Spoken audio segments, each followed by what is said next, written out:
Once again, I'd like to thank everybody for coming out tonight. I think this is very, very important that all of you are here. I know I've seen many of you.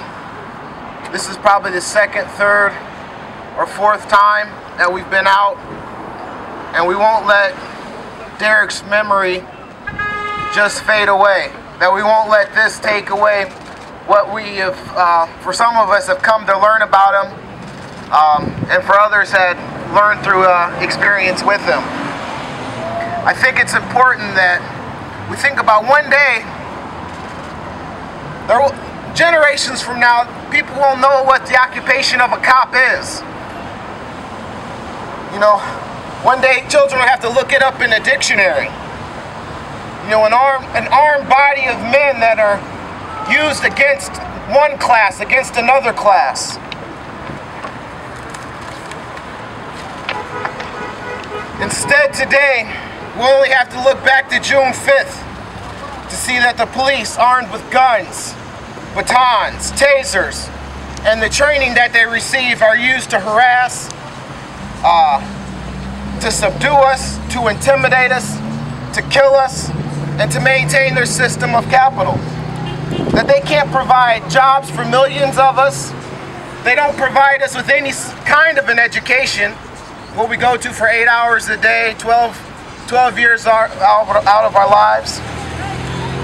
They hold millions of us in jail, on parole, on probation.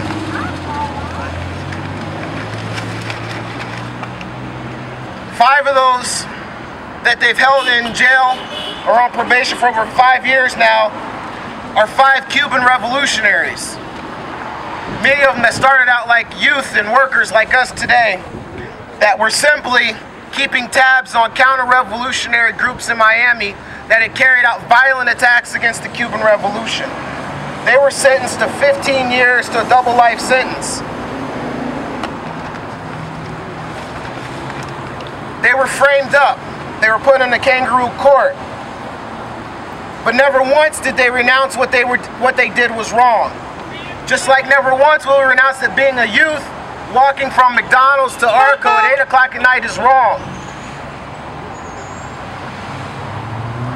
The 5 were framed up, just like the DA's report. That's a frame-up.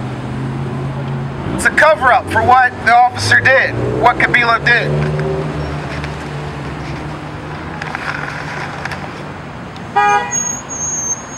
One thing that we can take pride in is that they had to bring that document out. They could have just let it rest, but the fact that we were out here for days meant that they had to prove to us, they had to try and prove to the world that he was a criminal, that he was a thug. That's what they tried to throw his name in the mud. They bring all kinds of other things that have nothing to do with the fact that he was killed in cold blood by Officer Cabillo. Protesting this brutality forced them to come up with a story. That's what that is a story for June 5th. And it's just like one of the 5 Cuban revolutionaries said, we know that right is on our side, but to win we need to have a jury of millions throughout the world to make our truth known. So is the case of Derrick. Only pressure from the masses will force the cops to think twice before doing this again. To call for the arrest and prosecute of Cabillo comes out of self-confidence. We stand here out of self-confidence, knowing that we're right, that the masses and the youth will say enough is enough. No more killings, no more harassment.